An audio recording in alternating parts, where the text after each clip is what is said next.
The Big H Podcast, tune in now. Conversations that'll wow. Laugh and learn, stay a while. Let's explore that Hilton style. From the highs to the lows, every story just explodes. Mike's got questions on the go, diving deep from head to toe. Every week the guests align, sharing moments so divine. Stay with us, the pace is fine. Every episode you'll find. The Big H Podcast, tune in now. Conversations that'll wow. Laugh and learn, stay a while. Let's explore that Hilton style.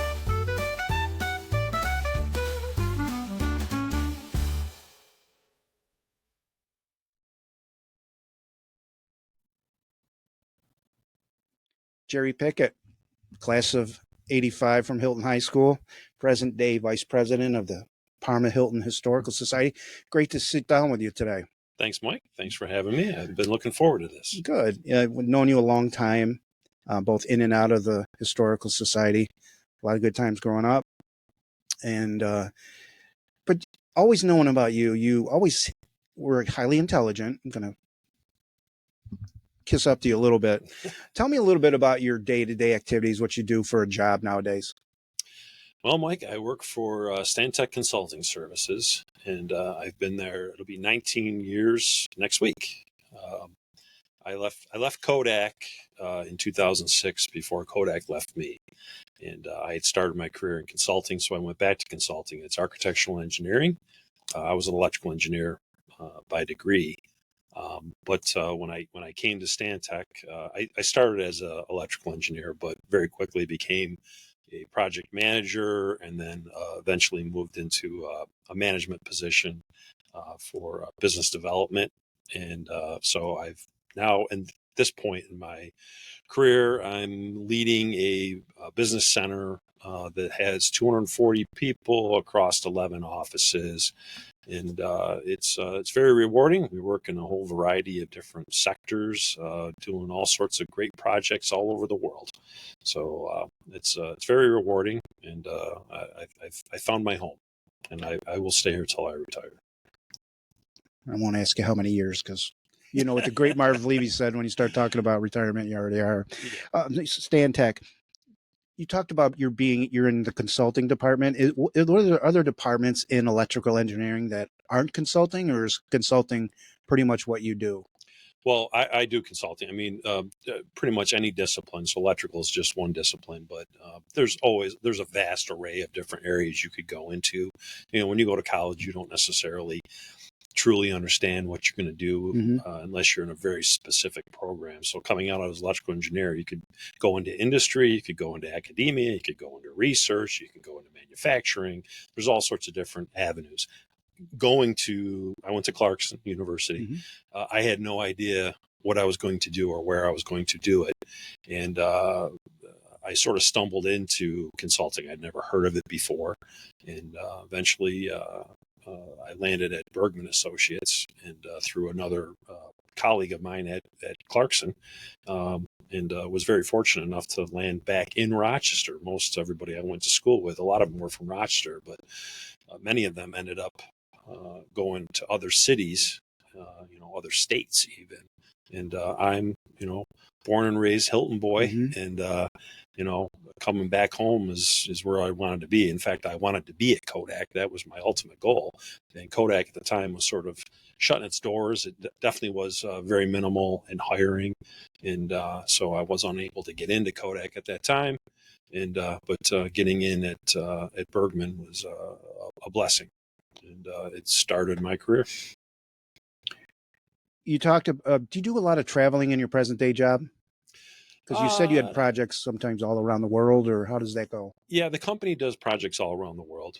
Personally, my work and my offices are in the Northeast region, so I spend most of my time in Rochester. Virtual meetings have really lessened the need to travel, but there's still opportunities that I need to go to attend to, and so I do travel. But again, it's mostly in the Northeast. So Pennsylvania, Philadelphia, Pittsburgh, Butler, Cleveland. I have an office in Cleveland, Boston, New York City. Go there usually once or twice a year. And then, of course, the major cities in New York, Rochester, Albany, Binghamton is where we've got offices. So, and we just acquired a company that is really expanding our reach down into the DC area. We already have offices there, but more heavy engineering contingent. So I'll probably be hopefully getting down there later this year too as well. And I love me some DC. A lot of history. A lot of history, which is one of the main reasons we got you here. I thought I heard you say something about you got 240 employees in your office right now. Yep. In terms of where you are in the totem pole, like, do you have to do performance reviews for all those people? Like, how many people do you have underneath you, and can you delegate work to? Oh, well, it's a hierarchy, right? Right. So I have very few direct reports, but my direct reports are the ones that have all the other reports. So, I'm more at the top of that hierarchy. So I don't have to deal with all of these performance reviews per se. I'm more in the strategy, planning, monitoring, addressing issues, dealing with attorneys, dealing with marketing, dealing with clients, and then also doing some practice, doing a little bit more project management than engineering per se. I've sort of, because of management, I've moved out of the technical aspects. And so now I have other people to do that. And I usually do a lot of quality reviews for them. But my ability to sit down and actually bang out a design at the speed with which the everyday practitioners do is very challenging. So I shy away from that, but I can look at a set of documents and know, what's missing or where there might be issues, or better off ways we can do it more efficiently and more creative. That's really where I love finding a creative way to do something that other teams might not do it, and competing against other companies to win the favor of our clients. So that's where I thrive. Okay.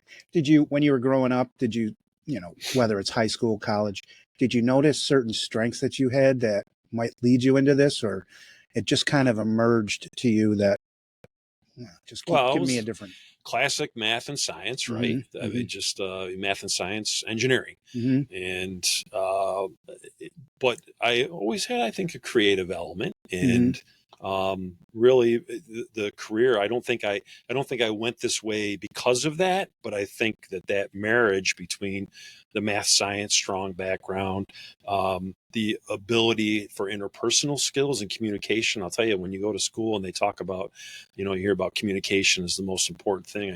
How hard is it, right? Reading, talking. I mean, I say something, you hear me, and it's done deal. Well, no, communication is probably the most important thing and most difficult aspect of any business in my mind, because people interpret things differently, and there's a lot of room for error. So communication skills, ability to get along with people, and deal with, drama is always present. And so the ability to de-escalate and address it and handle it and address clients' needs, things like that. Those are all important skill sets. And then the creative element, that's, where I feel like that really came into play. And I've had a marriage of all those things, and have developed into a nice, healthy career. So, I mean, you talked about math and science, engineering. It's kind of like the way your hands went too. Did your communication skills, listening, talking, writing, did they evolve over time? Oh yeah. Oh my God. I mean, I remember the first week of my new job at 1989 at Bergman, having to make phone calls, when we had desktop phones, because we don't even have them anymore, but having a desktop phone and having to call somebody and have a technical discussion was so uncomfortable and so unnatural, because I'd never done it before. And so learning how to talk to somebody over the phone, how to relay a technical question, explain it to this person what I'm asking for, because at the time you're so green, you don't even know necessarily what you're saying. And this was even before the advent of email. Email really wasn't prevalent. I mean, I was taught in college how to write technical memos, right? Memorandums. Right. So, you definitely had to learn how to evolve and learn a style and get comfortable with yourself. And I think it evolves naturally. Very interesting process. I've talked to you before about certain issues and stuff, and one thing I definitely know is you're a very good listener. You don't get emotional in discussions or whatever it is about. Um, I try.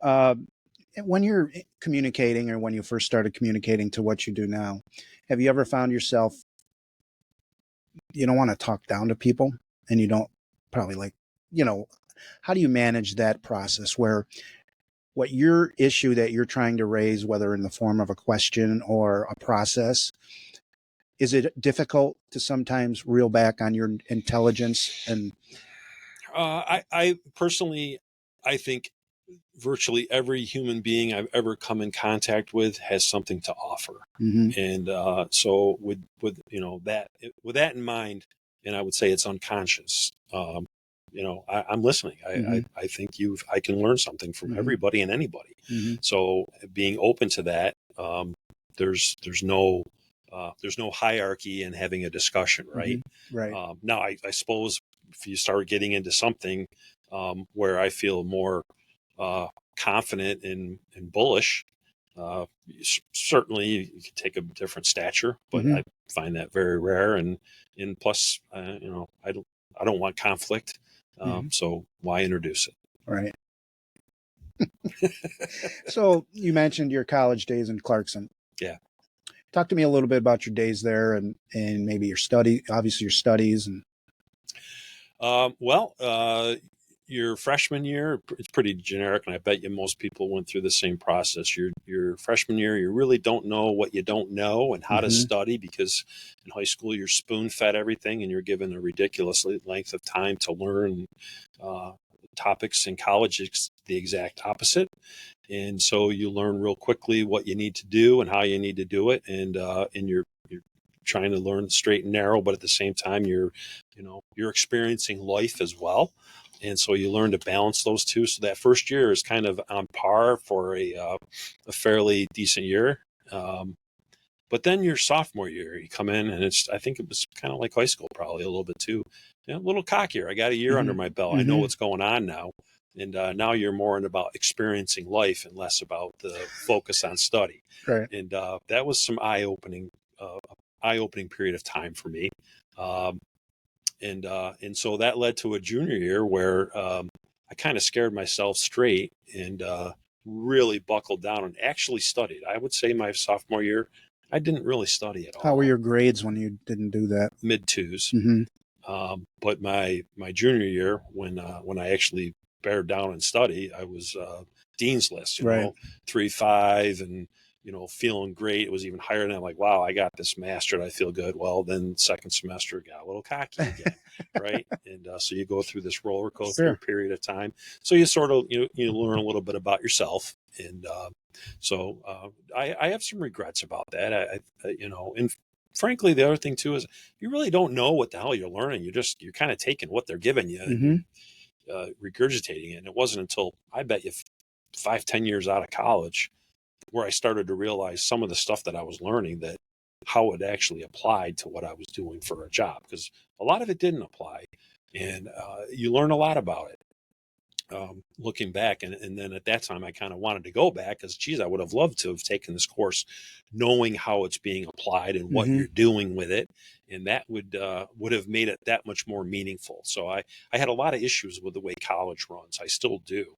I think I could have done a better job teaching than a lot of those people, but yeah, that wasn't the way the cards fell. So What was it like that first year when you moved from Hilton into Clarkson? I'm not so sure about. I don't know about is it a city, village, Clarkson, or? so Clarkson University is a university in the town of Potsdam, Okay. and the SUNY Potsdam is in the same town. So there's two schools there, and it's I would say it's a town um, similar but smaller than Brockport. Classic SUNY town. Mhm.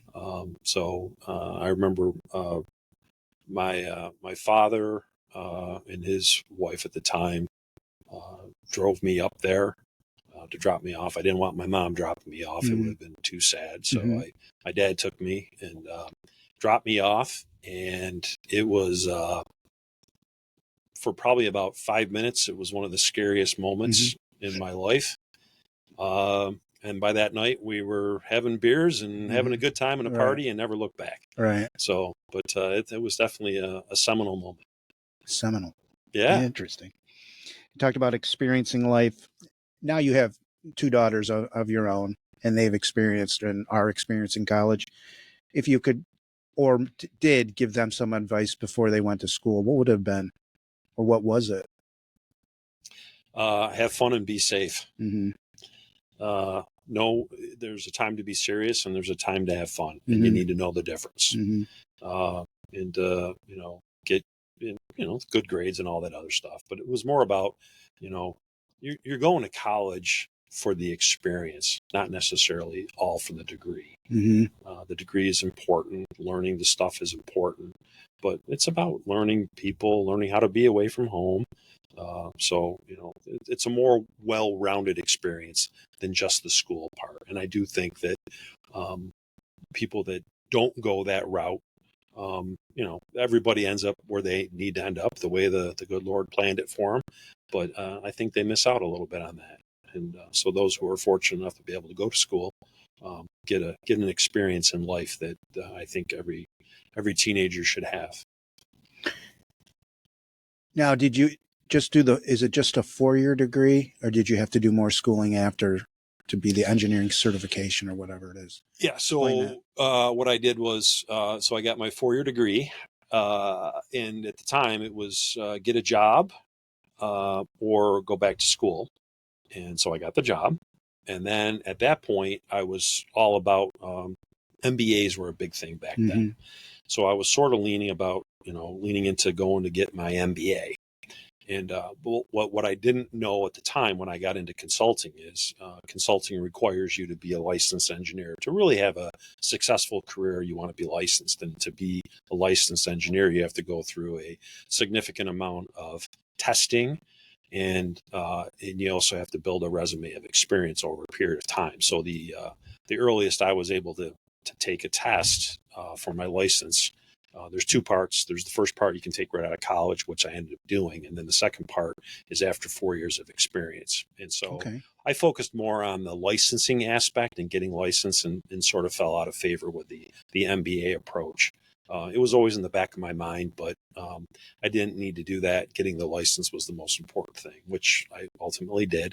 And then when I was at Kodak, briefly, I was still considering the MBA, but then they had some other training programs and such that I was able to get involved with. And again, that just kind of fell away. And I've got a binder this thick of all the training that I've had since college, certificates, because I'm mandated to have regular training as a part of my licensure.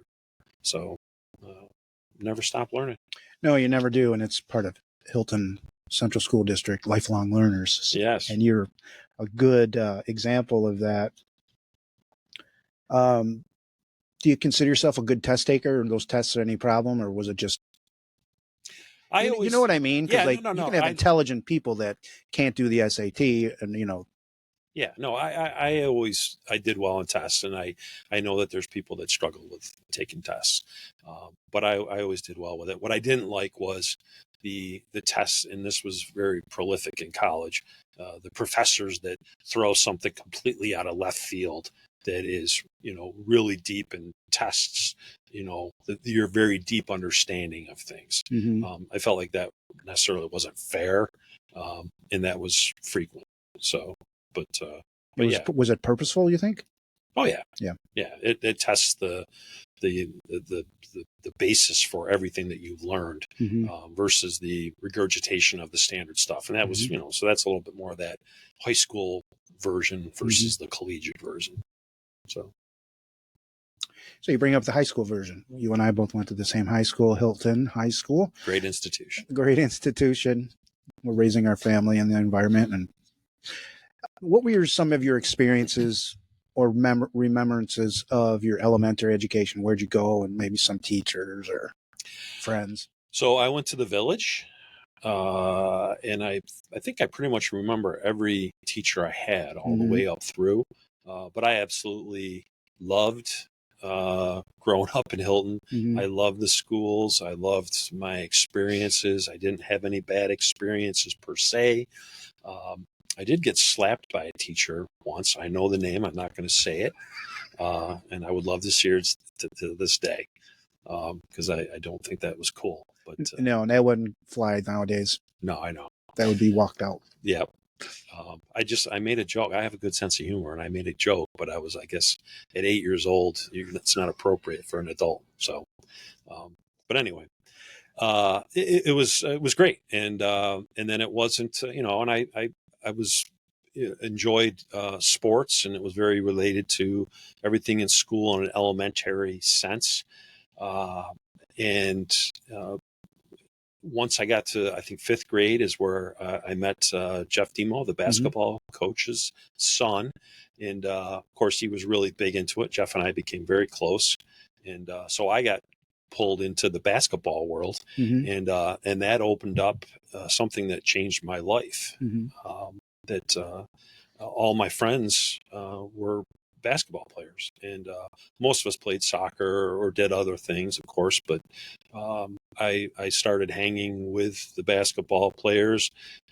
We spent every day at Henry Street, Mhm. which is the community center now. Mhm. And when we weren't there playing basketball, we were somewhere else doing something else together. Mhm. But it built lifelong friendships with people that I still hang with to this Mhm. day. And so when I became a parent, I wanted for my children the same experience, that sports is a vehicle to build lifelong friendships, to Mhm. build community, not to mention to build good habits, commitment, healthy lifestyle, all the other things, that positive things that come out of the sports community. Not everything is positive that comes out of the sports That's community, true. We but know that. and you learn a little bit about that as a parent as well. But nonetheless, it was a very, very good experience growing up, and that became, that was really the central part of my entire school life at Hilton. You mentioned Jeff Demo. Have you been in touch with him, or what's he up to? Um, Jeff and I, lost touch with each other, Mhm. but I've seen him, at reunions, Mhm. and I hear now. I'm not a Facebook guy, but I hear now Mhm. and again things from him. But from Mhm. what I understand, he's been very successful in his life, and that's great. I mean, it's funny, but there's a lot of Hilton people who've been very successful Mhm. and do very well, and they're good people, and that's what makes this community great. So, and Jeff's one of them. And one thing I can say about the class of '85, you guys are tight, Yeah, and always have been, and it's genuine. yeah, Not you can't say that about every group of classes that do go through. A lot of people want to fly the coop from Hilton. It's too yeah. small, but you guys stick together. Um, High school, we kind of talked a bit about that. You played basketball. Did you do soccer as well? I did early on, and then one of the guys on in the basketball group decided to quit. I don't know if I should be using names, but somebody decided to quit, and I think the rest of us, youthful concerns, jealousy, were worried that somebody else would advance because they would just be so much better Mm-hmm. at basketball. So, Mm-hmm. and I also think there was a little bit of burnout too. Doing two sports or three sports, whatever, it's a lot. Mm-hmm. So people, one person quit, the next person quit, and then the next thing you know, the whole damn team Is quit all is all soccer. at Henry Street Yeah, playing ball. yeah, we all quit. Yeah. Digital tollers. And I will tell you, it was a regret. Mm-hmm. In hindsight, I wish we'd never quit. We had a very good soccer team, Right. and a lot of us quit. So it hurt the team, and I think it hurt us in the long run. And it certainly didn't get us a Section 5 title Mm-hmm. in basketball. So Well, we can always hindsight's 2020 or yeah, whatever they want to say. That you do things that you seem that are right at the time. Um, I assume you'd give different advice to a child that wanted to do that at this time. absolutely. Mm-hmm. Do everything as much as you can. Mm-hmm. In this culture we've got today, where you've got to dedicate yourself to one sport, Mm-hmm. and it's 24/7, 365. Mm-hmm. I mean, I don't believe in that. I think it's, for the exceptional athlete, it's probably Mm-hmm. worthwhile. but most people aren't the exceptional athlete. Mhm. I think you're better off having a well-rounded experience with a lot of diversity, and you will be better off for it in the long run. Any high school teachers that maybe not at the time, but you look back on it, that might have been pivotal in your rise into the engineering field? Rise to engineering, no, but in life, absolutely. Mm-hmm. Carl Demo was one. Mm-hmm. Love the man. He was a good man. Great English teacher too. Yep. Tom Dowd. Mm-hmm. I think there's not a person that went through that school. Well, I can think of a couple because they were on the wrong end of a stick. but Tom Dowd, the abyss of nothingness and knowledge is power. Mm-hmm. He really got it, and he was able to get to kids. Mike Davids, awesome. He was a math teacher. I had him for a few different classes. He got it. And Bob Westcott, I would say him, and to a lesser extent, Mr. Morgan. I forgot his first name. Mm-hmm. But from a history standpoint, they gave me the history bug. They didn't give me the history bug, but they scratched an itch I didn't know I had. Mm-hmm. And that really got me going. So I would say that those people were the main ones. I'm probably missing one or two, but those were the main people I remember and take away. And I'm sorry, the most obvious one, Ori Me. Mm-hmm. Ori basically taught me never give up, never give up. And I remember him one day. We used to have to stand around in the foul shots, and as a team, we would have to decide how many free throws we were going to make as a team. And if you didn't make that goal, you had to run 10 in a minute. Mm-hmm. And so for whatever reason, it was like we had to make 9 out of 12 or something like that, and we couldn't do it. And we ran 10 in a minute, did it again, ran 10 in a minute, did it again, ran 10. I mean, this went on and on and on at the end of practice. All the parents are lined up waiting to take us home. Mm-hmm. And finally, it just got so ridiculous. He let us go home that night, and it was crazy. I mean, because 10 in a minute, it was hard. It is very hard. And we started out practice very next day. Guess what we started doing? Foul shots? Foul shots and 10 in a minute. Yeah. But we got through, I think, in 2 times. But it was all about discipline. Mm-hmm. And he was a disciplinarian, and that's something I still carry with me to today. I mean, if Ori ends up watching this thing, there's times in my yard where I want to give up when I'm working on a project, and I won't, because of that lesson of discipline, commitment, finish the job. So you mentioned, well, we quit soccer, we didn't win a basketball title, but what did you really come out of through all that hard effort? Friends, baby. Mm-hmm. My friends. Mm-hmm. I've built a community, a family. Mm-hmm. My parents split up when I was young, and I was an only child at the time. I have a half brother now, Craig. But at the time, I can see, coming from a broken home, how kids can go south real quick. If you've got a bad network of kids and you don't want to be in your house, and you've got nowhere else to go, and you're hanging with the wrong people, your life can go south real quick. I fell into the hands of a bunch of smart athletes, and that was my family, and I nurtured it, I soaked it up, and they truly are my brothers. And I see their parents a lot still around, and those kids that were your friends came from good parents too. Absolutely. Absolutely. It's and we're all still close today, and I consider their parents almost like my parents. And our moms we would hang out together. I know you don't have your mom, but everybody was close and still is, if they can. So you told me, our viewers, your parents split up, but tell me a little bit about your mom and dad, where you were born, when you were born, those early years, if you can, how much you can remember. Oh, I can remember a lot of stuff. I was born on and raised on Underwood Avenue, 103 Underwood Avenue, and my dad was born, raised on I forgot the number. I think it's 60 something Underwood Avenue. So we just moved down the street. My mom and dad had met at Kodak, and my mom came from a Kodak family. My dad was the third generation from the Pickett side for Kodak. So I was born and raised into a Kodak family, Mm-hmm. and my family all lived in Hilton. I think it just counting off the top of my head real quick, I think there was about 30 different direct relatives that I had living in Hilton. And there pretty much wasn't a street on Hilton that I couldn't go down that I didn't have a family member. Mm-hmm. Even at Underwood Avenue, living directly behind me was Claude Barkley and Jean.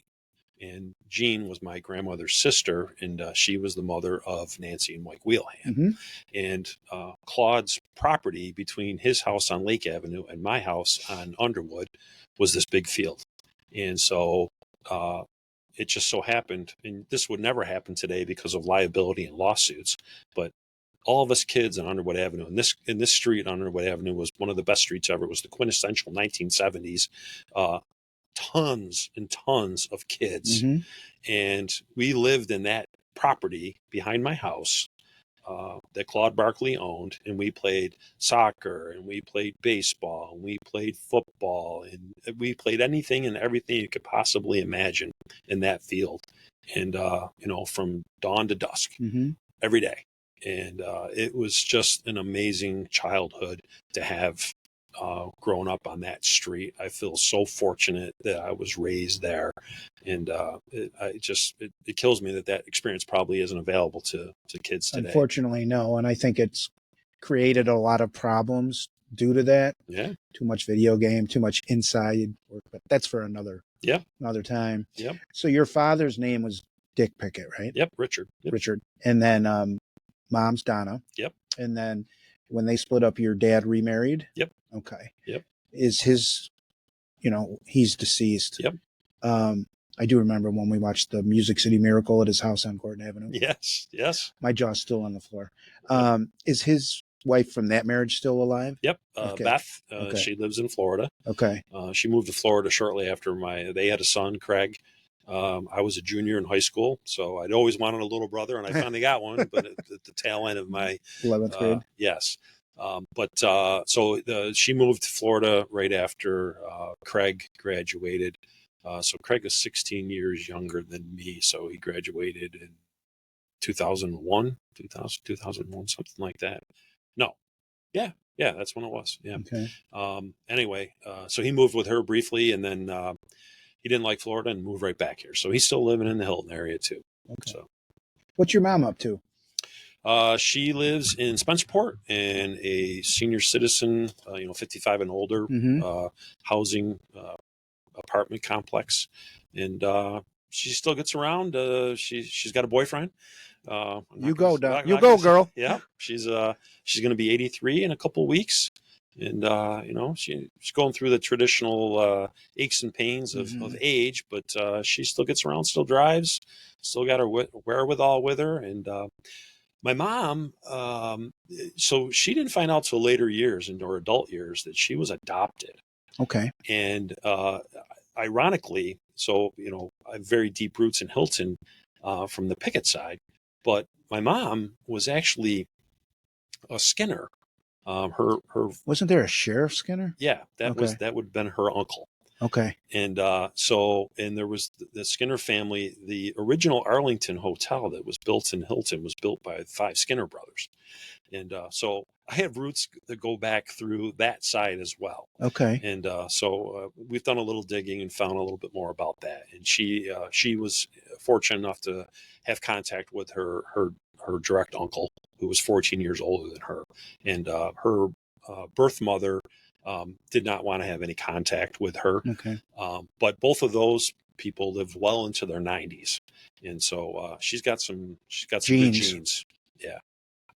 What are some of the qualities you get from your dad, or did you get from your dad and from your mom? Well, clearly good looks. But I would say I think just very personable people, Mm-hmm.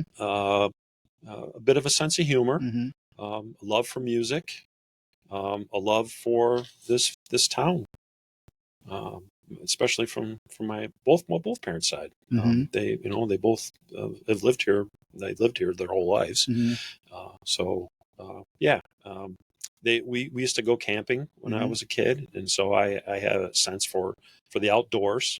It's sort of waxed and waned over the years, but that was something that was near and dear to me, and also giving, community service. My family was, and my mom still is, very active in doing things for the community, and so I still do those things today through the Historical Society, through the fire department, through the popcorn stand. My family still supports that, and then the exempt club Mhm. associated. A lot of the stuff associated with the fire department. So that was the way I never joined the fire department, and I think that's another regret of my life. But just the way my life worked, it never materialized. And by the time I got to a point in life where I would have been able to support a membership there, I was knee deep into work and family, and it just wasn't in the cards. So, but this is the way I try to give back through these other organizations. You mentioned the fire department. Tell me a little bit about the Pickett connection to the Hilton Fire Department. Well, so I was, when I was very young and growing up, my dad was an active member, and little boys and firemen and fire trucks, right? Nothing better. Mhm. And there was nothing more exciting to me as a very, very young boy than hearing the fire whistle going off, hearing what the call was on the fire radio Yep. in the house, and watching my dad run out to his car and plug in his blue light in his car and whipping off to go to a fire. And on a couple of rare occasions here and there, my mom and I might go with them, and I would go see a fire, not there to see the fire, but to see Mhm. the fire be fought. Mhm. So I had this hero worshiping of my dad, and then to couple that, my dad's father, Vernon, my grandfather, Vernon was a chief, a multi-term chief for the fire department, and was very well respected in the fire department community. And he had started or was one of the people that's helped start the ambulance service for the fire Hmm. department.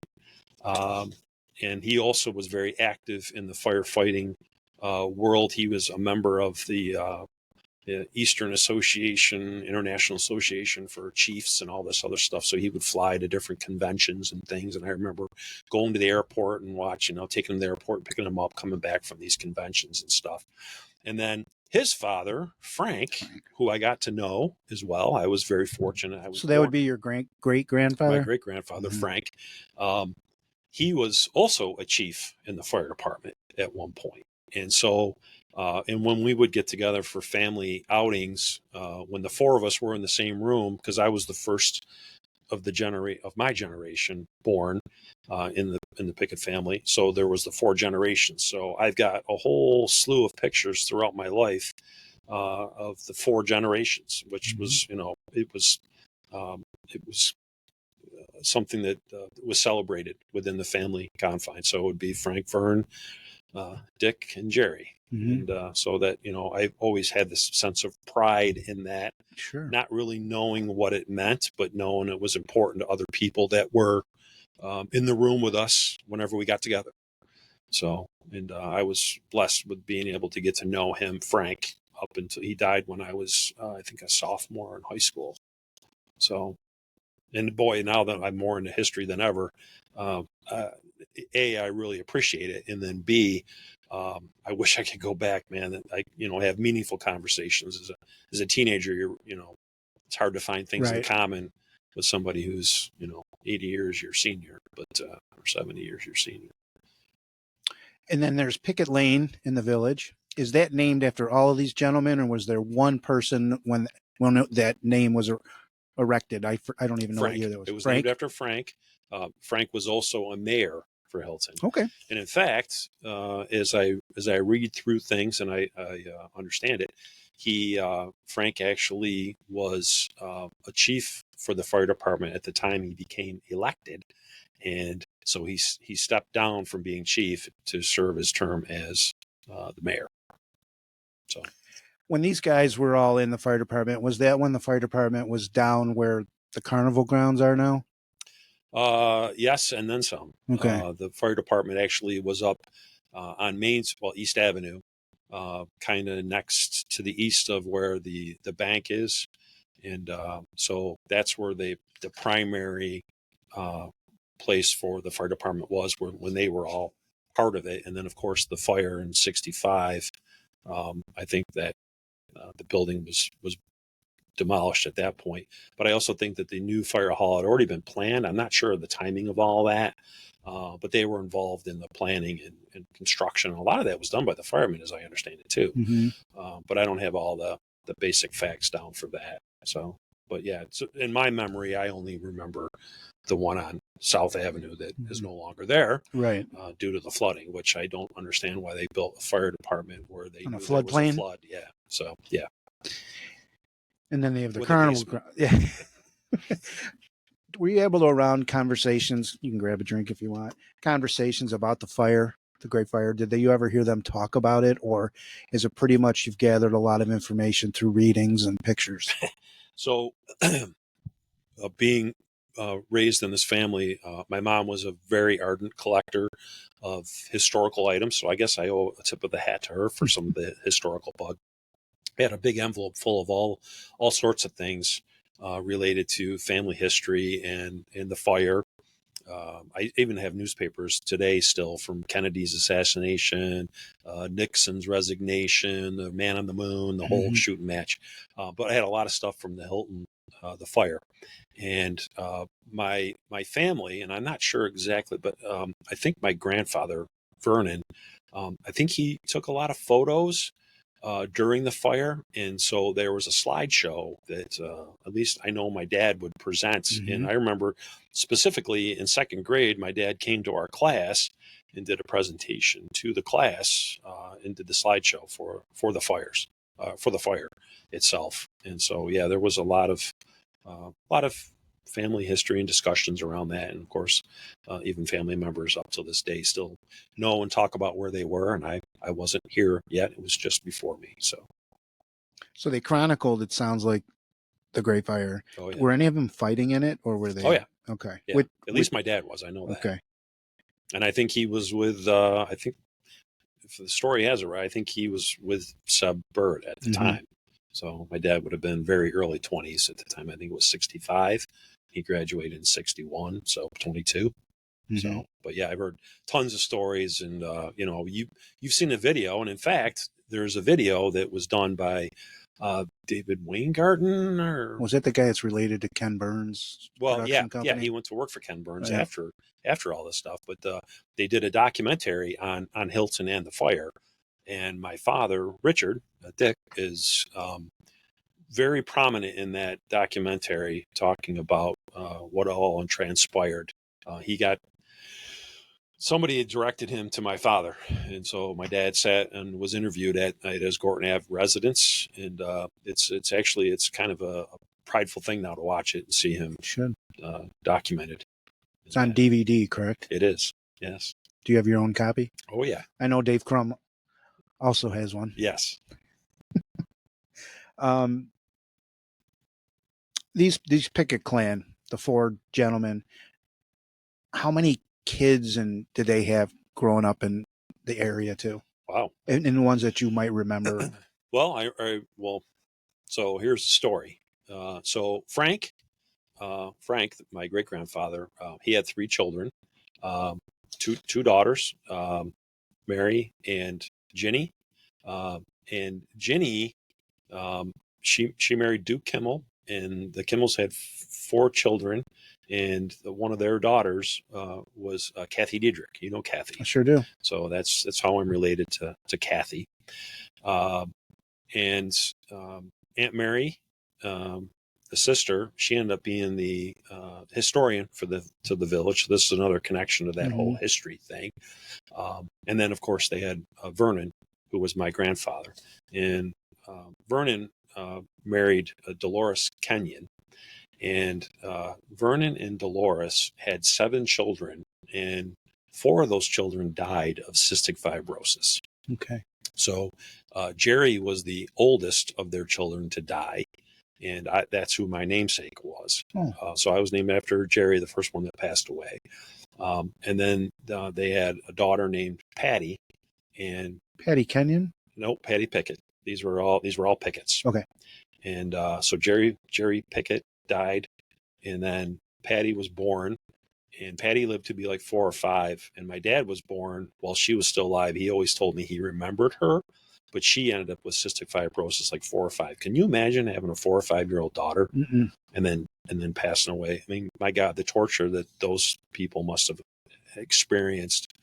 And then my dad, of course, survived, and then they had Doug and Danny and my Aunt Gal. So Doug and Danny both died. My Aunt Gal, of course, she lived. And then my Uncle Todd was born, Todd Pickett, and you know Todd. Mm-hmm. So 3 out of the 7 passed, but Doug and Danny were also named. They were my Aunt Ginny's kids, Kathy's brothers and sister. Doug and Danny were both named, from what I understand, after those that had passed. And then my Aunt Gail, her first child, Tricia, was named after Patty, Patricia, Okay. that died. So all 4 children had legacy namesakes Nice. done after them. So it was cool. But my grandparents, again, 4 children. I just and I look back, like the Pickett family, when I would go there. Like I see, certain families and loves, hugs, kisses. It wasn't a love, hug, kiss family environment. No. We loved each other, but there wasn't the love, hug, kiss scenario. And as I got older and learned all this history, like now I know why. I mean, they had their lives were definitely impacted by that. So I want to ask a little bit about it because I don't know a lot about cystic fibrosis. Clearly, it's fatal. What does that disease affect? lungs. Okay. Lungs can't breathe. And back then it was fatal. Mm-hmm. Today they have got these wonder drugs. I think at a minimum your life expectancies get you into your 20s or 30s, and I don't even know much about it, but I have to believe that there is people that survive it. Mm-hmm. But it's a genetic thing, and both parents have to carry the gene, and then even then it is only 25%. But when my wife and I got married, Marlene, we went through genetic testing because we were concerned Sure. and didn't want to have to go through the same process. So, Well, now you brought up Marlene. I think that's a great segue. Talk to me a little bit about your wife and your 2 kids and what they do and what they're all about. well, so I met Marlene at the popcorn stand. Um, believe it or not, July 28th, 1995. So we're coming up on our 30th anniversary this summer Wow. of meeting. Right. But we had friends that introduced us, and so that's how things got started. And then I had a house in the city on DeVitt Road, and Marlene, very soon after we met, ended up moving in with me. She had an apartment, and I lived with your brother and Todd Prince for a while at that house, but they all moved in their separate lives, and Marlene moved in, and we got married in October of '97, and we had our first daughter, Madison, roughly a year later, and Maddie is now 26, and she's getting married in November. And in 2002, we had a daughter, Reagan, and Reagan just graduated from Geneseo last year. She's going for a master's degree, and she's into teaching.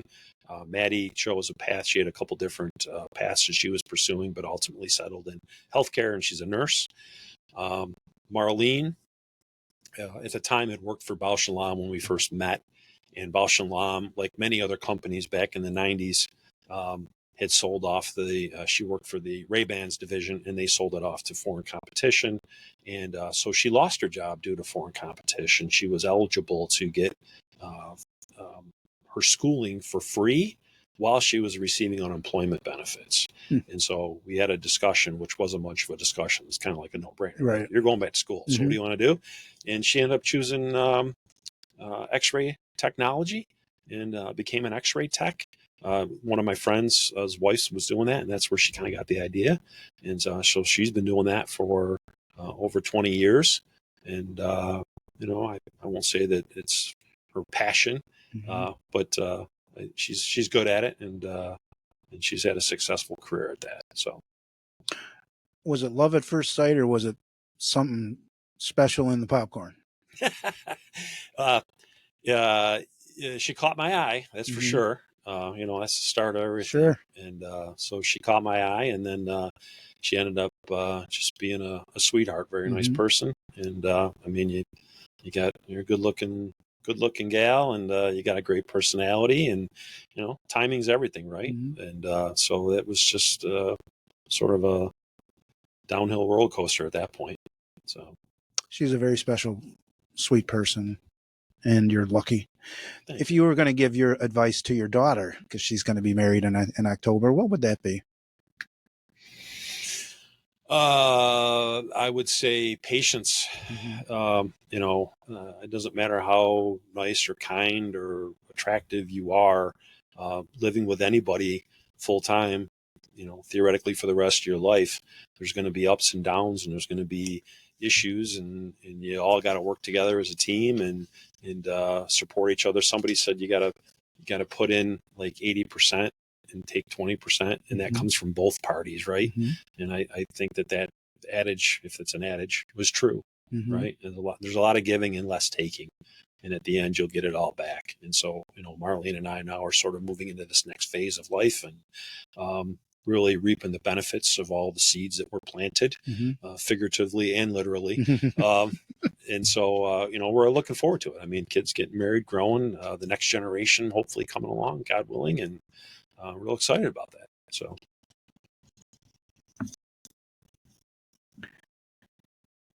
Do you hope they stay local? absolutely. Mhm. Yeah. I mean, they're the fifth generation, um, depending on which branch you're looking at, and I absolutely want them close. I, I, I don't. I mean, I know how life works, but I don't know. I don't know how I would do if they moved away. And I know a lot of my friends have kids that their kids moved away, Mhm. and so I appreciate that mine right now are on a track to not do that, and I'm thankful every day for that. So, and I hope they continue to do that. And and if they don't, I'm sure we'll probably be on the road. So, yeah. How did you come up with their names? So, I was reading at the time. I have an affinity. I still have an affinity for the presidents of the Mhm. United States, and I was reading a book about the various presidents, and so believe it or not, you go through all 47 presidents. There's a lot of good first names in that listing, Mhm. and For both boys and girls? yeah, it's amazing. And so we settled on Madison. It was sort of at the time it was sort of a up and coming new name, and it was a little different and unique, and we wanted something that was different and unique, and and it was one of the few that we could agree on. Mhm. The best I like people that have are pregnant. Like the two things I would give advice to is don't find out what the sex is. Mhm. Enjoy that 9 months Right. of having fun figuring out what those two names are. Right. I mean, my God, it was so cool having those discussions and then waiting for that surprise. Mhm. And so I would definitely advise not doing it. I know there's reasons to do it, but I thought it was fun. It's like Christmas, right? And then Reagan, of course, was Well, there was only a after list. Ronnie. Exactly. At that time, and to some extent, maybe still one of our best presidents and Mhm. one of my favorites. So, You are a father of two daughters. You have friends that have only sons or a mix of two. What was it like growing up with them as the father of two daughters and the protective nature we all have as dads? I don't know if it's more so with daughters. I not having any sisters, Mhm. never, not really understanding the whole process that I was going to experience. I went into it sort of hoping, wanting, expecting that I was going to have a son. And um, while Marlene was pregnant, we happened to be babysitting some of her nieces and two nieces at the time. And we were out on a hayride for Halloween out at, I think it was the Icus farm. And I was holding one of the little girls in my hands, and it kind of hit me like, man, this would be awesome to just have a girl. Mm-hmm. And so we were blessed with Madison first. And then at that point, you fall in love. My God, Mm-hmm. it's awesome. Mm-hmm. And so having Reagan, it didn't matter to me. I didn't need a boy. And in fact, part of me sort of wanted a girl because I think the sisters would be closer than having maybe a brother and a sister, which they can still be close, but something about sisters and sisterly bonds. So I was kind of hoping for that. And then of course, right after that, everybody was all about, you got to have a boy, you got to go for 3. And it just wasn't, there was, I would say economics definitely scared us a little bit about having a third child. And I know a couple of my friends, and one of them is related to you, that had a third, and it was definitely some concern at the time. Yeah. Yeah. But in hindsight, it was awesome. And there's a part of me that regrets we didn't have a third. Mm-hmm. So, but if I had a third, it would have been a daughter. That's for sure. It would three weddings to pay for. I know things have changed a little bit. And her name, by the way, would have been Kennedy. Very cool name. Yep. Kennedy from the Fox News Network. Good name. When your wife was pregnant, or they say nowadays you guys were pregnant, did you have any nerves knowing that you're going to become a dad, or were you just ready to tackle on this next stage of your life? I don't remember having nerves, but I remember just like, kind of being more cognizant that my life was going to change, and that I was, it's kind of almost surreal. You're like becoming an adult, right? Because up to that point, I was just a big teenager, really, still having all the same fun that I always had. And this is when life, getting married was one thing, but becoming a father, becoming a parent, becoming responsible for another human being, that's a different level. And so I felt the a sense of responsibility. Now, you said earlier you were an only child. Yep. Did that ever affect any of your fathering? Like the way the girls grew up together, they had 2 together, and I guess I don't mean to pry or anything, but my mom was always like, "Oh, she had 5. Oh, sometimes it was bad because you couldn't get to everybody." Yeah. No, I mean, my girls are 3.5 years apart. So I got 3.5 years of Madison by herself, and Reagan. I mean, I don't know. It was just fun and loving. I don't feel like they missed out on any of that. I will say, being an only child, for me, one of the things that I think I carried out of that experience that I think a lot of other people don't necessarily have is the worst thing that happened to an only child back in the 70s was when it rained, because nobody was outside playing. And so you had to learn how to occupy yourself back then. And I developed a lot of hobbies and a lot of interests to occupy myself besides TV. I mean, I memorized the cast and every song of the Brady Bunch and Gilligan's Island, because you'd watch a lot of TV, but just sit back, right back, and you'll hear a tale. Yeah, exactly. But I had a lot of collections. I had a coin collection. I had a stamp collection. I had a rock collection. I wanted to be a geologist. I had, my father had a shop, so I, tinkered with wood stuff here and there, and just all those kinds of things. I got into all these different collecting aspects, models, and then eventually turned into music, and it's carried into my adult life. So I don't mind. In fact, I look forward to some alone time because I get to focus on those things. Very interesting. Now, music, do you like to listen to it, or did you play an instrument yourself? So again, growing up on Underwood Avenue, you had the cross section, but I was right in the middle of the kids' ages. There was a whole slew of kids that were probably anywhere from 1 to 5 years older than me, and there was a whole bunch of kids that were 1 to 5 years younger than me. So I was right smack dab in the middle. So I was able to gravitate towards the older kids, and so the older kids, music in the 70s was really big. American Top 40. It was on every Sunday. Everybody waited for it to come on, and what's this week's song? And there was older kids that we used to have the tape recordings, and would sing along with that and record it, and or try to record it off the radio. And then some of those kids got into band at the time, and so being younger, you're always trying to emulate some of the older kids. So I wanted to. One of the O'Gorman kids played saxophone, and I wanted to play saxophone. So when I was first able to play an instrument in school, I jumped right on it. In fifth grade, I got a saxophone, and I was in band for fifth, sixth, I think seven and eight. I'm not sure. At one point, I think I may have gone to eight. I'm not even sure. But all the pressures of all the demands of sports and school and everything else, and something had to go. And so the instrument went, and I regret that. I wish I'd still played it. I kept it through college, and then when I was moving out after college, I picked up the saxophone, which I still had, tried to play it, and I couldn't even make a noise. So I sold it. And since then, I've picked up guitar on and off for the last 25, 30 years. And I'm in the midst of, I've committed to trying to play it. And it is not great by any means, but I'm trying to teach myself more than anything, just to learn something else and commit to, it's good for the mind.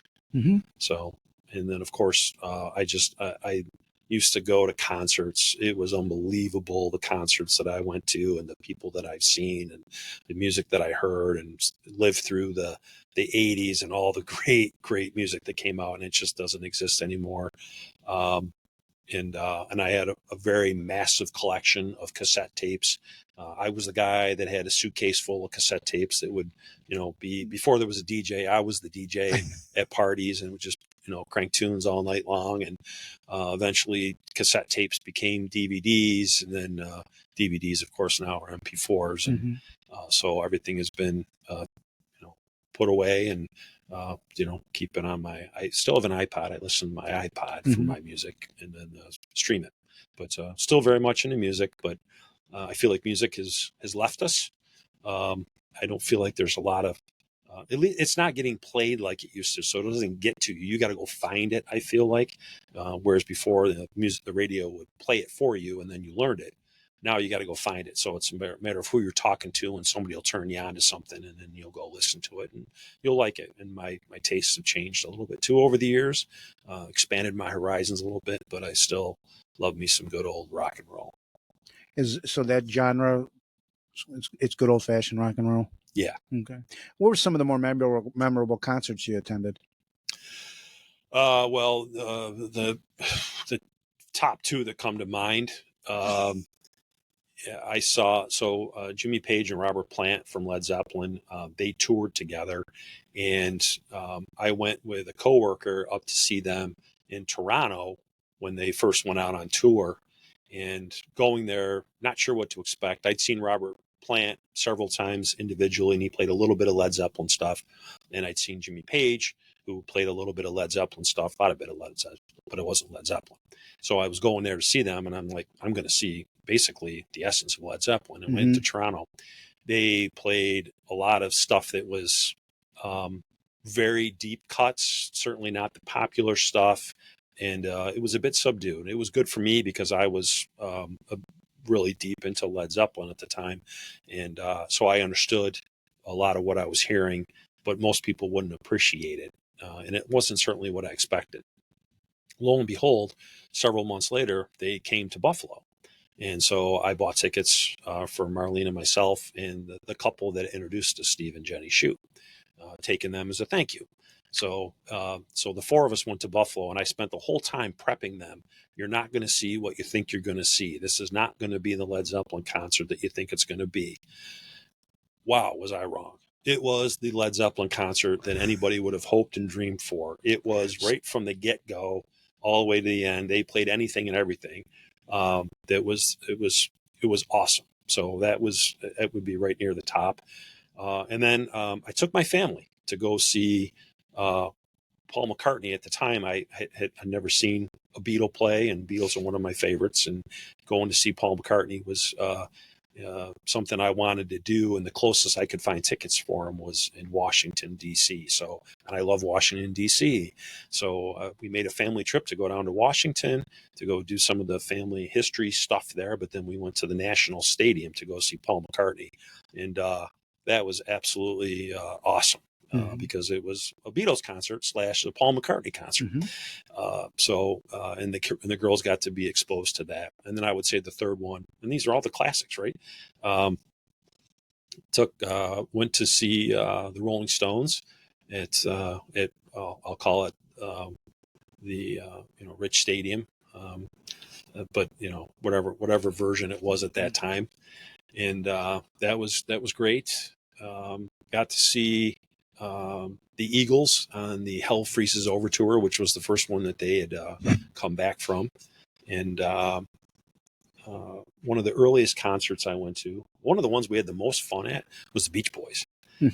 Back in the late 80s, we went to see them. And it was just so cool because it was just hit after hit after hit. And people were dancing. It was just a really fun time.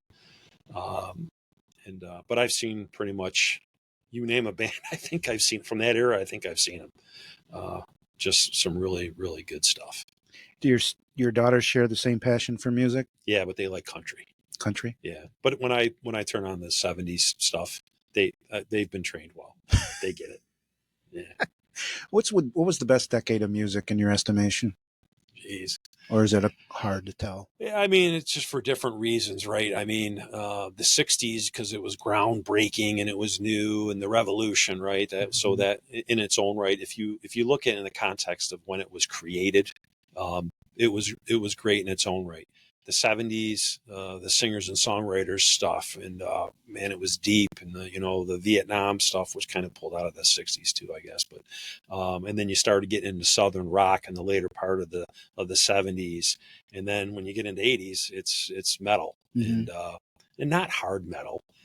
It's Def Leppard and AC/DC and just those bands in general were just fantastic. In the later part of the 80s, you started getting Poison and all these other, I hate them. They contaminated it, and now they're still, when you look back, they say that that's the classic, that's the epitome of it. I'm like, no, that's when they turned to spandex, that's when they lost it. So yeah. Right. So we've been doing a lot of talking about your early history and your family, and then now you're presently the vice president of the Parma Hilton Historical Society. Tell me a little bit about how you got involved in that organization and who dragged you in. Well, you and I both know Mr. Dave Crum. So Dave is the historian for both the town and the village, and Dave replaced my Aunt Mary as the historian, and Dave knows more about this town and this village and the families and the history here than anybody I could possibly imagine. He knows more about my family than I do. And at the time, he had started poking at me a little bit about my interest in history. And probably the most relevant thing was the 50-year anniversary of the Parma Hilton Historical Society was 2009. No, 2000. Was it 2000? 1969 to 2000. Was it 2019? I don't remember. I'm getting my dates wrong. It'd be 2019, wasn't it? Well, whatever it was. It was founded in 1969, so it wasn't. Maybe it was the 40th anniversary. I'm not sure, but Dave brought me to this dinner they were having and asked us to come because we had this extensive lineage within the community, and I didn't fully appreciate it at the time. But he was sort of like touting me like he's the ancestor of this person and that person, and I knew some of the names, but not all the names, and and of course I always had this interest in history, but I just never really got excited about local history at the time. And then a few years back, Dave called me out of left field and said that he wanted to know if I'd be interested in joining the Historical Society. And I just given the family history and my interest in history. And again, I didn't really know much about local history, but I said, yeah, sure. I don't think I can say no to you. So I joined the society. And, it takes a little while to get your feet wet to understand what the society is all about. And lo and behold, I started to find myself and saw windows of opportunities where I could help make an impact. And here I am. I don't know how many years later. I can't believe I don't know what the specific date was for that. Whatever it was fun. You talked about skills that you could help make an impact. What are some of those skills? Well, really two main avenues. First of all, when we go to meetings, there's an agenda, but there was all sorts of roles. There was all sorts of things that were happening. There was all sorts of ideas, and they were just thrown out constantly. And I didn't really have a full grasp and understanding of everything that was happening. And when I got on, I was certainly, I would say, the youngest on the board. And I started thinking about this, that, there might be a day and a time where everybody that's here isn't going to be here anymore. And if I'm still sticking with this thing, geez, I really need to understand what the heck's going on here. And for me, the best way to do that is organize around roles and responsibilities, and developing sort of an operations manual for how this organization runs. And it was a little bit taken from my management page from work. And so I started.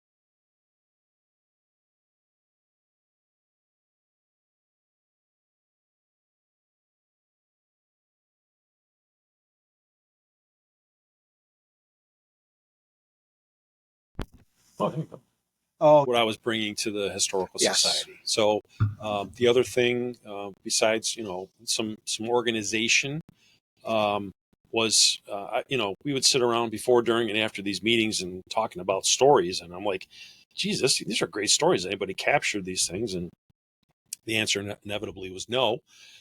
So I started formally capturing these stories from the people that had the knowledge. And so slowly but surely, we started to build a catalog of these old stories. And so that was my first real foray into trying to do a project. And there's other projects that I've found and been working on. And to some extent, I've been a bit distracted with my own family history because I'd always poked at family genealogy. My grandfather had done some of this, Vernon. My dad was definitely active in it. And when he passed, I sort of inherited his work that he had from both he and his father. And it's always kind of sat idle in one of my drawers. But between the history stuff that I was learning about the village and the town, and Dave Crum constantly pointing out my family, they lived here, they did this, they did that. It piqued my knowledge, my interest even more so.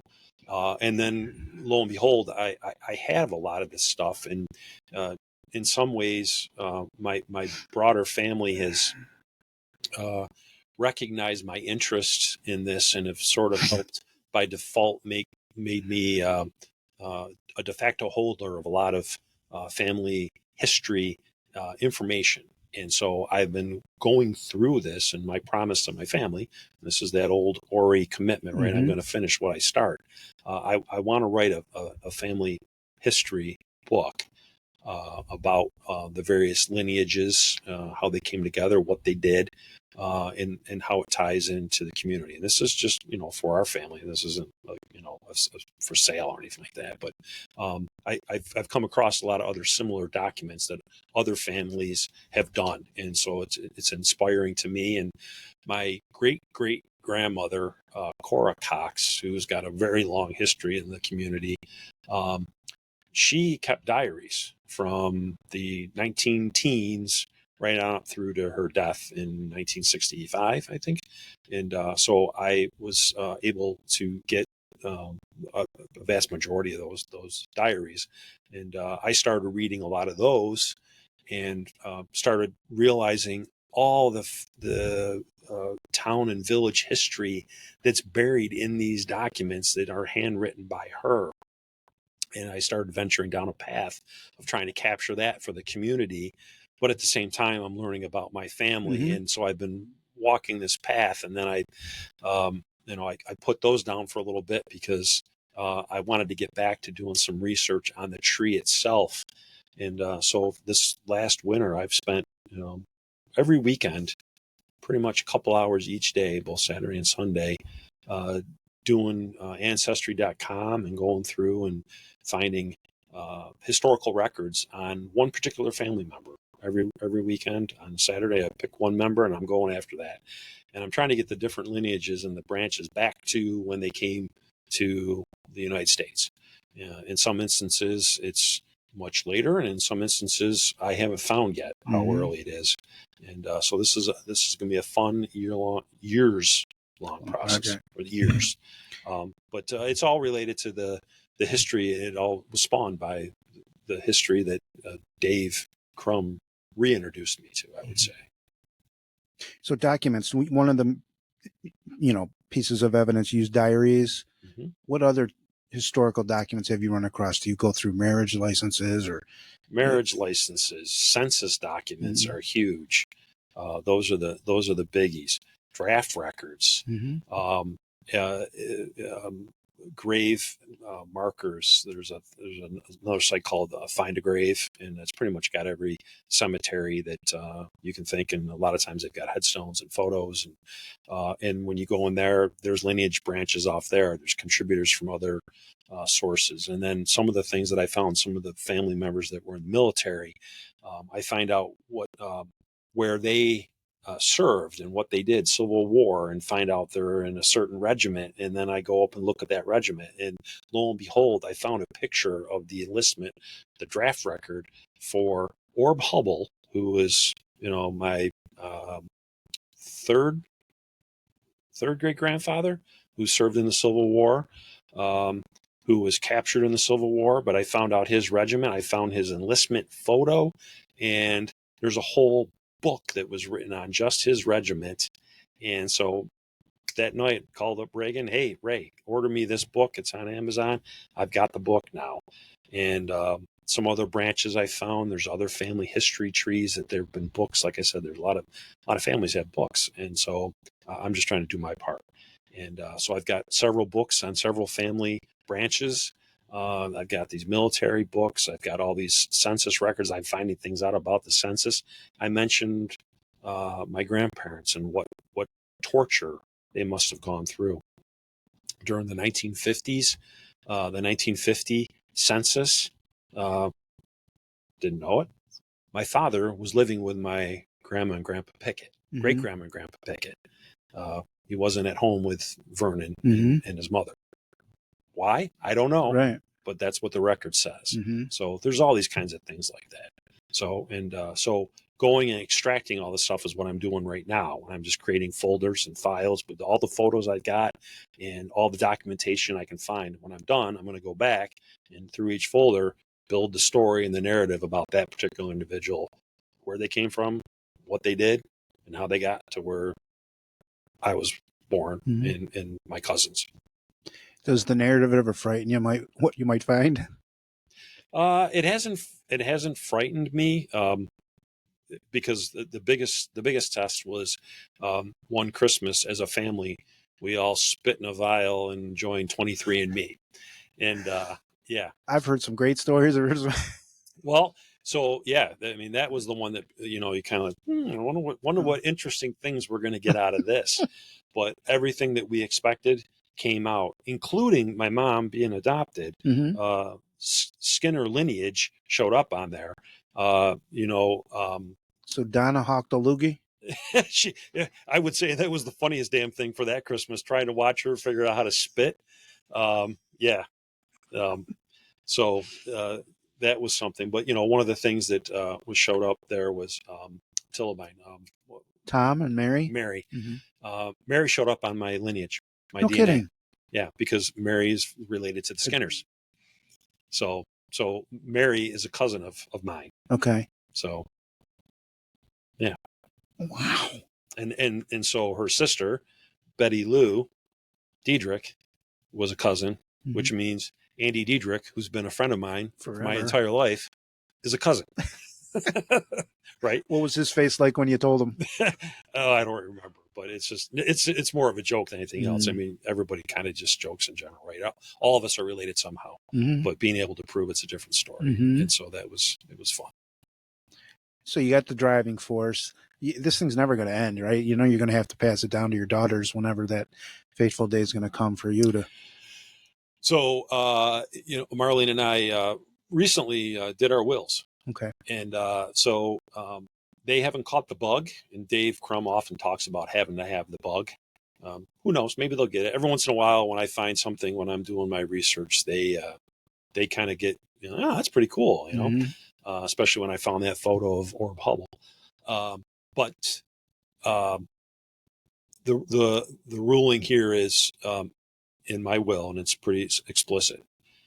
Anything and everything that we've got associated with history, either somebody who is deemed competent and interested in it, because I don't want, some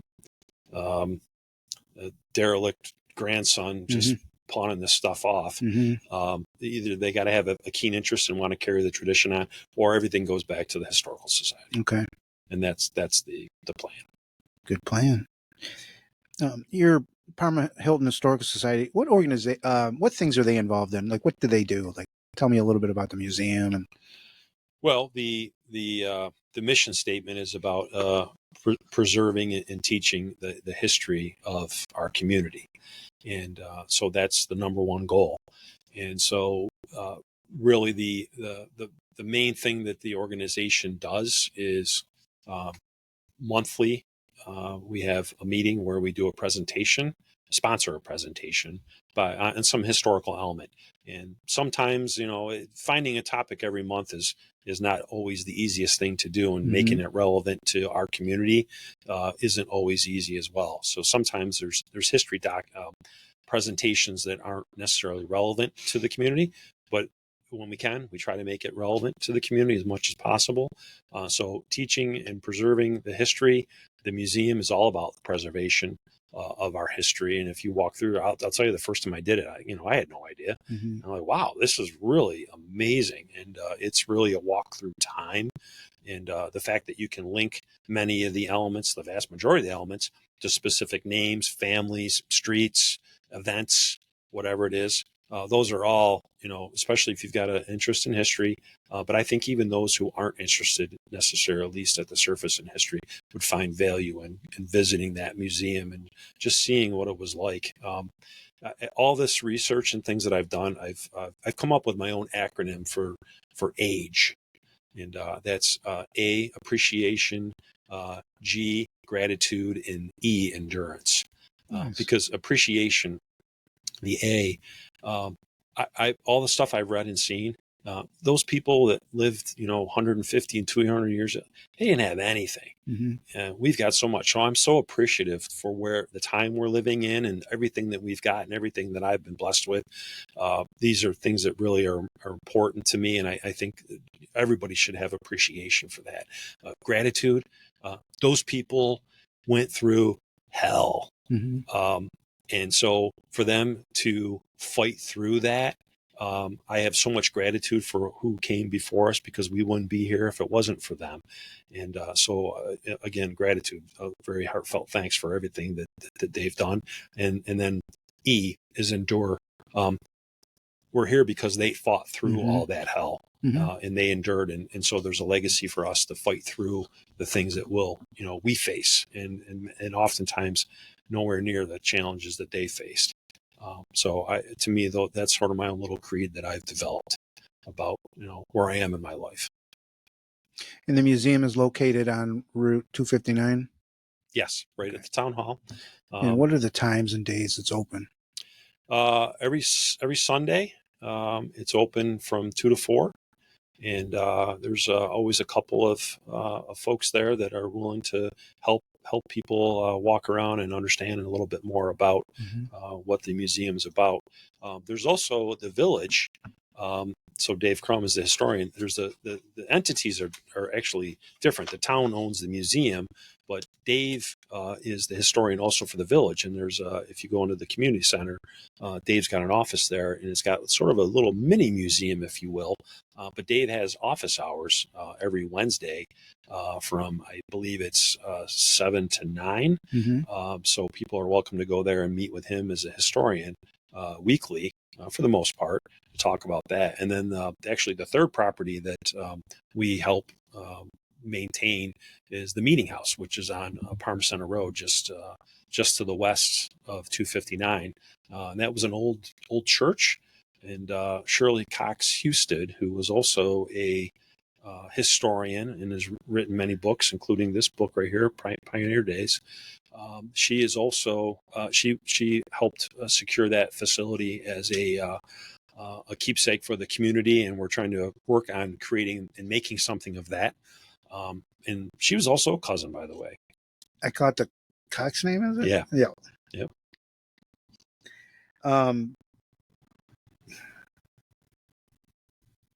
What are some of the future plans? Since being the vice president, do you guys and gals talk about future plans you want to do with the Historical Society?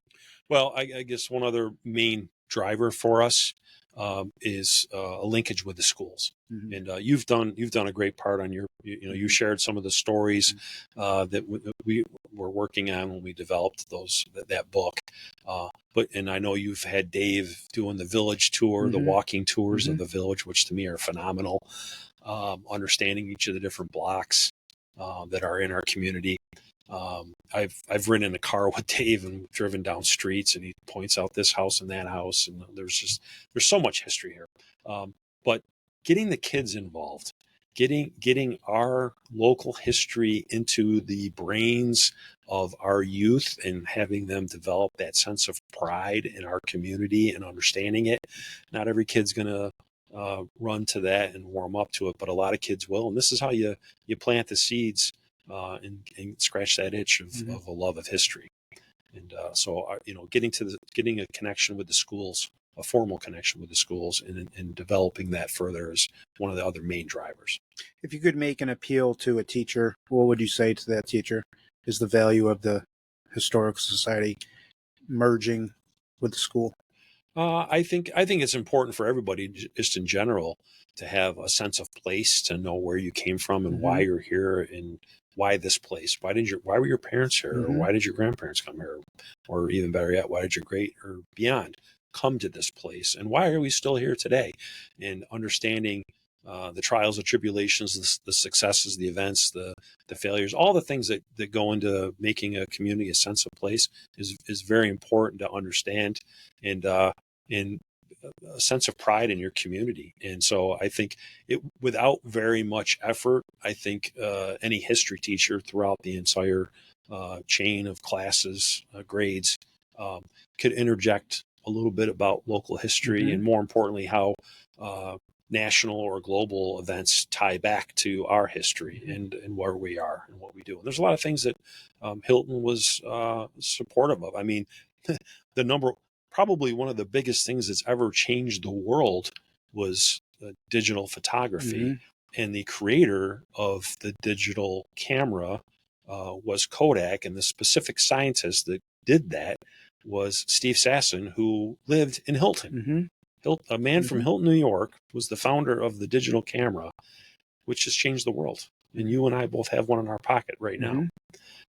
So, I mean, that's just one small example, but probably the biggest. Right. So, yeah. What's been attractive about Hilton that makes it homey for you and your family? Um, i- i- let's put it this way: it's not the edifices when you drive down Main Street, right? Mm-hmm. Um, our and they even talk about in this documentary that fire did not do us any favors in the way that our community responded to that, and the rush to get back up and operating has really left a major scar on the face of Hilton. And I always, I lived on Underwood Avenue. I always have. If I had been a founder of the historical society, probably would have been the Hilton Parma Historical Society, Mm-hmm. but it's the Parma Hilton Historical Mm-hmm. Society. And and to me, if you've ever seen pictures of the downtown Hilton before the fire, it was a gorgeous little town. And to me, that's always the postcard that you would think about. What's the heart of your village? And of course, you can always look at schools. But to me, the essence of our community is the people. Mm-hmm. And a lot of the people don't leave. There's a large group of people that do leave, but they come back. Mm-hmm. A lot of them come back. There was one friend in particular that grew up with me on Underwood Avenue, and many years ago, came home for one of the reunions, and came over to my house, and we were at a fire and hanging out, and shaking his head, and couldn't understand how uh, how I've stayed here all this time, and didn't get it.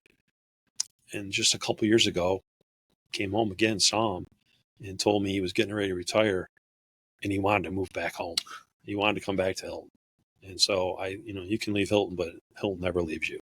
And I don't. I'm sure not everybody has a great experience here, and I understand Mm-hmm. that. But for me and my family, and again, and it's generational. Um, that's it. What stayed the same and what's evolved about the village? I mean, you Uh, just made a great comment about people and how the businesses and that fire really gutted the heart of inside of the village. yeah. I'll say my lifetime. Mm-hmm. Um, certainly there's been an ever evolving door of businesses. I mean, it, I'll call it the daycare, but it used to be Ben Franklin's, and Mm-hmm. before that, it actually was the Big M, Mm-hmm. and that's where we did all our grocery shopping. And what is currently Tops was the Big M, and prior to that, it was the Super Duper. And we had two grocery stores when I was growing up. Um, the the diner when I was a kid, it used to be. I remember I think it might have been the gas and electric or the telephone company. We would go there and pay our utility bills. Mm-hmm. And there was still remnants and stones from the fire that I think the Arlington restaurant had been there. And it was just, the railroads, the trains that would come through on a regular basis. I used to see the trains all the time. That stopped in the late 70s, I think. The last train went through. Um, the schools, obviously, I remember when they opened the high school. I think it was 1972. I remember going there before it had opened with my parents for a tour of it.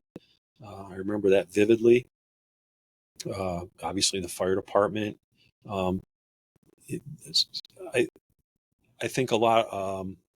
The homes on West Avenue. So proud of those Mm-hmm. people. They've really put a lot of money and love and effort into making those homes nice, and it gives me a Mm-hmm. lot of pride Mm-hmm. driving down West Avenue to see people care about that's our history. Those Mm-hmm. houses are some of the original houses, Mm-hmm. it's awesome driving down there. It's a little bit of going back to yesteryear, and I I I hope all the main intersections for houses, Lake Avenue, South Avenue, East Avenue, opportunities for bringing back some of the history and pride, opportunities exist there as well. Um, I'm sorry, I sort of delved off. The other It's all thing, right. the other thing that was growing up that people today don't recognize, there was a ton of orchards. Yes. When I walked if I walked from my house on a beeline from Underwood Avenue to the high school, I would go across two orchards. There was a monster orchard behind the St. Paul Church, which used to be right on East Avenue. And of course, the new church got built. But there was an orchard behind there, and that's where they had the 20-ounce apples. So if you'd walk through there, you'd eat one apple, and it was a 20-ouncer. Yeah. And then there was also a monster orchard between Sunny Slope and the high school. And of course, that's where all the fights happened after high school at the Unfortunately. corner. But that was, it's just a big monster housing tract. But that was an orchard. And so other people don't have an appreciation for our agricultural history that we had. And of course, even out on West Avenue, I remember when there was cows. The Jenny John farm out there, I think, had cows. And so, we would always get our chops busted from playing, with kids from Greece or whatever about being farmers and stuff like that. But there were some farms, but they weren't as active. But a lot of that's gone. I mean, you get out in the periphery of Parma and, the Icus farm, and there's some other farms out there. But, apple orchards, I mean, Hilton was the apple capital at one point. They say in the world, I don't know, probably not, but it's nice to people from Hilton will say that. Absolutely. Absolutely.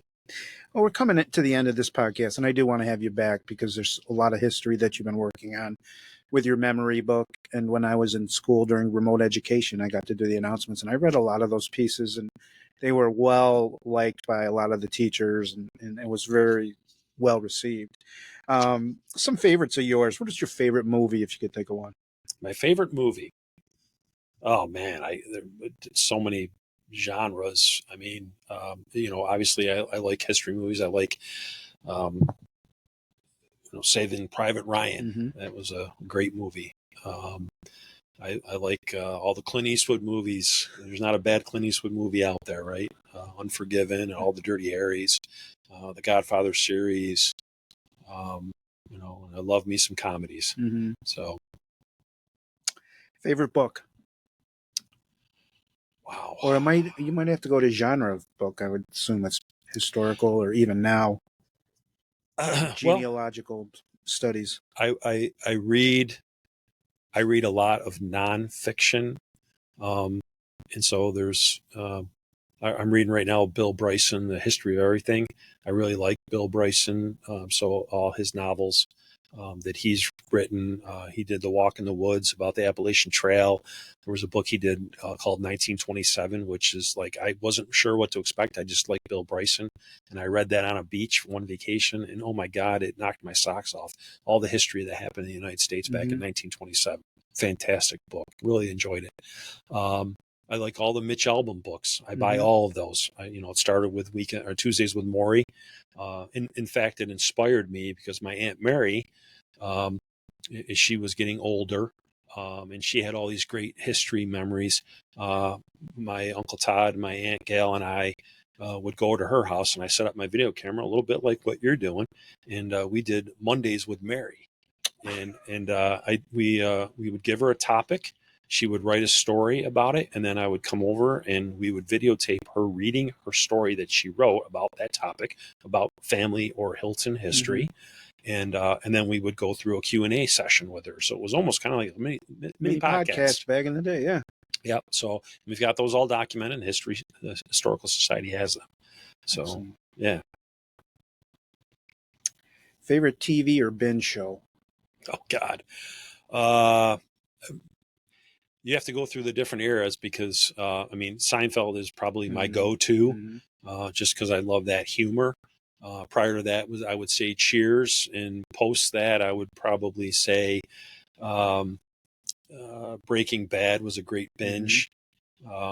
So there's a lot of great binge-worthy stuff out there. Of course, we're going through all the Taylor Sheridan stuff with the Yellowstone series, 100%. all those things. So I like those, but the more I'm not into the Hallmark kind of stuff. And I'm not into car chases and explosions. I like dramas that make me think, and you don't know the answer, and you're not spoon fed or just raw down comedy like Old School or something like that. So. Wedding Crashers. Favorite food or foods? Favorite foods. Seafood is scallops. Um, Always love meatballs and any kind of pasta. I would say I think I would put a challenge out there. I think I make the best chili that there's ever been made. You charged us $5 back in the late '80s for At the at Bill's tailgates. game. At the tailgates, yes. But I love me some chili, um, and diner breakfast. I love it too. Nothing better than a diner breakfast. And my family won't go because they think they smell like diner when they leave. But, Probably true. Yeah, but who cares? It's on a weekend. How do you get your eggs? Or do you scrambled. Scrambled. But I'll do an occasional omelet depending on how hungry I am. Western cheese. What do you like? Cheese and mushroom. Yeah. But Bob Farrell taught me get the meat hot sauce and put it on your potatoes and eggs after on the side. It's awesome. Great idea. Yeah. When you're not doing your family memoirs or your engineering work, what do you do to relax? I enjoy golf. Mm-hmm. I enjoy Friday happy hour with my friends. It's just something I've done for my whole life. It's a way to either celebrate the end of a successful hard week or drive away the end of a very painful long week. But either way, it's a good time just to kind of put a period on a week and have a couple laughs and just lay back. Other than that, my family, pool in the summertime. We usually take a family vacation. Marlene and I will go with some friends away here and there. And I enjoy just, I'm kind of a news junkie, so I watch, Current events. Yeah, I can get lost in that. Someone from history you'd like to have dinner with? Oh my God! Well, I mean, some people. I mean, how can you not want to have dinner with George Washington or Abraham Lincoln? Those would be the two that would jump right off the page to me. Yeah, I would start with those two guys. I mean, that's George Eastman. Quite a fantastic life, and basically is the reason why 5 generations of my family live here as it is.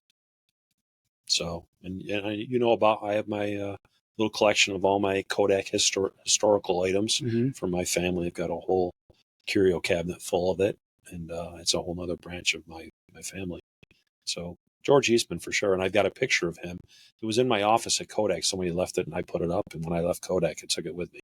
And it's in my basement in my my workshop. Nice. Yeah. Well, later on, I'm going to have you on again about going through moments of Hilton history in that book that you're putting together. Our fathers were taken too young. If you could say anything, or what did you learn from your dad, or what could you tell your dad? The one thing he told me is figures don't lie, but liars figure. And I've come across that many times. So that was one of the little adages that he had.